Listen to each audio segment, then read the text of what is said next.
Hello friends, welcome back to my channel. आज आपण करणार आहोत पोपईपासून बोंड.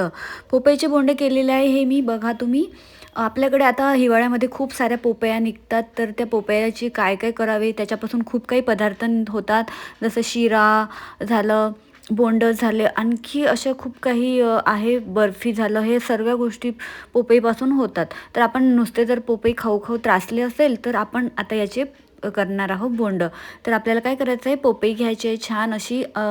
तुमच्याकडे कच्ची पोपई असेल तरी चालेल, आणि माझ्याकडे थोडी थाळी होती पण ते मी घेतलेली आहे. आणि त्याला काय करायचं आहे, असं छान त्याचे चलटं जे आहे ते काढून घ्यायचे आहे पोपईचे. आणि काढल्यानंतर त्याला असे कापं करून घ्यायचे आहे पोपईचे, म्हणजे फोडी करून घ्यायचे आहे. जास्त मोठ्या राहिल्या तरी चालेल आणि जास्त छोट्या नाही करायचे, बस अशा फोडी करून घ्यायच्या आहे. कारण आपल्याला याला बारीक पण करायचं आहे मिक्सरमध्ये आणि शिजवायचं पण आहे. त्याच्यासाठी आपल्याला फोडी करणं खूप जरुरी असते. आणि पोपई हे खूप गरम आहे, हिवाळ्यामध्ये खायला खूप चांगली असते, डोळ्यासाठी चांगली असते. तर पोपई तुम्ही नक्की खा. आणि आता तर शेतकरी लोकांनी खूप साऱ्या पोपया लावलेल्या आहे आणि त्यांच्याकडे खूप निघत आहे. कमी भावामध्ये पण तुम्हाला पोपई देतात. तर मला असं वाटते की तुम्ही पोपई खायला पाहिजे. आणि आपल्या बॉडीसाठी पण खूप चांगली असते हिवाळ्यामध्येच. उन्हाळ्यामध्ये पोपई गरम असल्यामुळे जास्त प्रमाणात खात नाही कोणी, तर हिवाळ्यामध्ये हे सर्वजण खाऊ शकतात. तर मी इथे पोपई घेतली आहे. पोपई घेतल्यानंतर त्याला काप करून छान असं हे केलेलं आहे. कढई ठेवलेली आहे गॅसवरती. कढईमध्ये पाणी बिलकुल यूज करायचं नाही आहे. याच्यामध्ये मी साखरेचं प्रमाण टाकलेलं आहे. तर साखरेचं प्रमाण किती पाहिजे, जर तुमची पोपई गोड असेल खूप तर साखर नाही टाकली तरी चालेल. चेक करून घ्या, जर तुमची पोपई गोड असेल तर साखर कमी प्रमाणात टाका, आणि जर तुमची पोपई गोड नसेल तर तुम्ही साखर थोडी जास्त टाकू शकता. तर मी इथे साखर आणि पोपईला छान शिजवून घेत आहे. अंदाजानुसार घ्यायचं आहे साखर पण. आणि छान असं गॅसवरती शिजवून घ्यायचं आहे. थोडंसं शिजवल्यानंतर साखर काय होते ना, ते वितळून जाते त्याच्यामध्ये. साखर टाकून छानपैकी मी पोपईला शिजवून घेते. आणि तुम्ही मस्तपैकी शिजवून घ्यायचं आहे साखर ॲड करून. आणि ते शिजल्यानंतर काय करायचं, एक मिक्सरचं पॉट घ्यायचं आहे आणि त्याच्यामध्ये ते तुम्ही शिजवलेलं साखर आणि पपई मिक्स करून घ्यायचं आहे. जेणेकरून काय होईल ना, हे असं तयार होईल तुमचं बॅटर.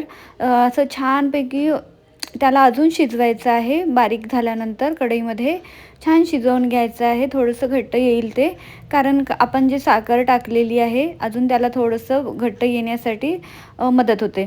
तर मी याला छान असं शिजवून घेत आहे. शिजवल्यानंतर आपल्याला काय करायचं आहे, तुम्ही बघत आहात साखर आणि पोपई आणि कलर बघा किती सुंदर आलेला आहे. तुम्ही असं पण टेस्ट करून खाऊ शकता. याला शिरा म्हणून तुम्ही असं खाऊ शकता, असं काही प्रॉब्लेम नसते. आणि याच्यामध्ये तुम्हाला थोडंसं वेलची पूडही टाकायची आहे. मी याची वेलची पूड टाकलेली आहे, कारण त्यानं टेस्ट जे आहे ना खूप छान येते. आणि हे खायला खूप छान चविष्ट असे लागते. तुम्ही नक्की घरी करून बघा आणि मला नक्की कॉमेंट्समध्ये कळवा की कसे झालेत ते. तर मी छान असं शिजवून घेत आहे. वेलायची पूड टाकल्यानंतर अजून शिजवून घ्यायचं आहे. बरं, हे उन्हाळ्यात वगैरे खायला चांगलं लागेल, पण कसं असते ना, उन्हाळ्यामध्ये पोपई हे गरम असल्यामुळे खाऊ नये असं म्हणतात. आणि हिवाळ्यामध्ये खूप छान असते शरीरासाठी पोपई. म्हणजे सर्वजण हे खाऊ शकतात. आणि आपल्याला इथे काय करायचं आहे, छान असं शिजू द्यायचं आहे. शिजवणं खूप इम्पॉर्टंट आहे याच्यामध्ये. जर हे व्यवस्थित पद्धतीने बॅटर शिजलेलं नसेल तर तुमचे बोंड होणार नाही, तेलामध्ये तळल्या जाणार नाही. तर मी याला छान असं शिजवून घेते. तुम्ही पण असं छानपैकी साखर वगैरे टाकून छान असं शिजवून घेऊ शकता. आणि तुम्ही जर माझ्या चॅनलवर नवीन असाल तर प्लीज माझ्या चॅनलला लाईक, शेअर आणि सबस्क्राईब नक्की करा. आणि बाजूला जे ऑल आयकॉनचं बटन दिलेलं आहे त्याला प्रेस करा, कारण असेच नवीन नवीन व्हिडिओ तुम्हाला इथे माझ्या चॅनलवर बघता येईल. तर मी इथे छान असं शिजवून घेत आहे. बघत आहात तुम्ही, असं शिजलं पाहिजे छान असं.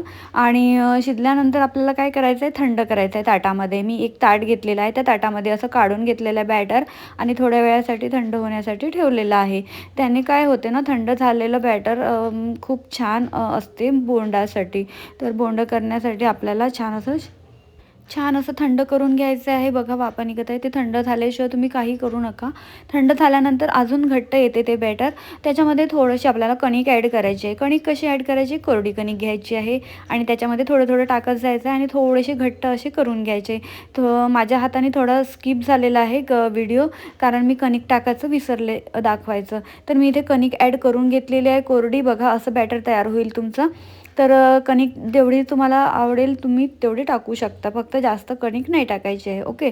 तर याला छान असं तेल गरम करायला ठेवायचं आहे आणि त्याला तळून घ्यायचं आहे. तर अशा पद्धतीने तुम्हाला हे पोपईची बोंडं करायची आहे.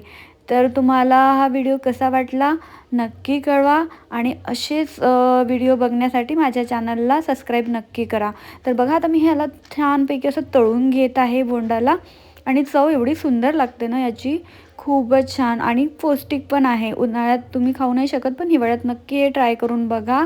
आणि पोपई आता खूप खूप स्वस्त आहे आणि अशा पद्धतीने तुम्ही काही पण नवीन नवीन रेसिपी करून तुम्ही तयार करू शकता. तर मी हे पोपईचे बोंडं केलेले आहे. तर तुम्हाला हा व्हिडिओ कसा वाटला मला नक्की कॉमेंट्समध्ये कळवा. बघा असे शिजवू खूप वेळ लागते शिजायला थोडंसं. तर त्याला छान असं तेलामध्ये कमी आचेवर तळायचं आहे.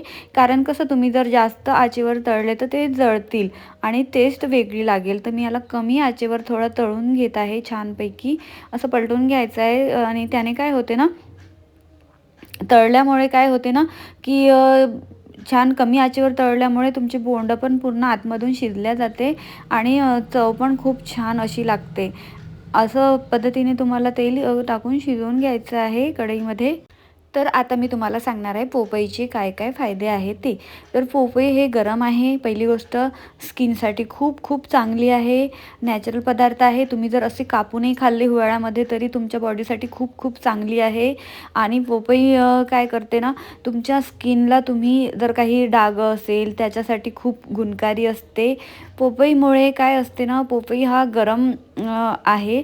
पोपई ही गरम असल्यामुळे तुमच्या अंगात जर काही बारीक ताप असेल तरी त्यालासुद्धा हे पोपई कमी करते. तुम्ही जर तुमच्या अंगात जर ताप असेल तर तुम्ही काय करायचं, पोपईचे पानं मिळतात, ते पानाला छान स्वच्छ धुवून घ्यायचं आणि त्याचा रस 2-3 दिवस जर तुम्ही पिला तरी पोपई हे गुणकारी आहे, खूप छान आहे.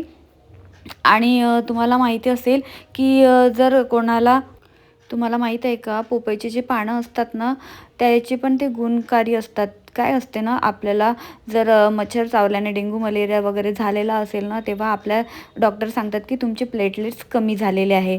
तर ते प्लेटलेट्स तुम्हाला कसे वाढवता येईल, तर तुम्हाला काय करायचं आहे ना, पोपईचे जे पानं असतात ना, कोवळेवाले ते पोपईचे जे पानं असतात ना कोवळे ते घ्यायचे आणि त्याला छान असं बारीक करून घ्यायचं आहे मिक्सरमध्ये. आणि जास्त प्रमाणात ते पाण्याचा ज्यूस नाही घ्यायचा आहे, फक्त 2 चमच घ्यायचं आहे सकाळी अंशापोटी.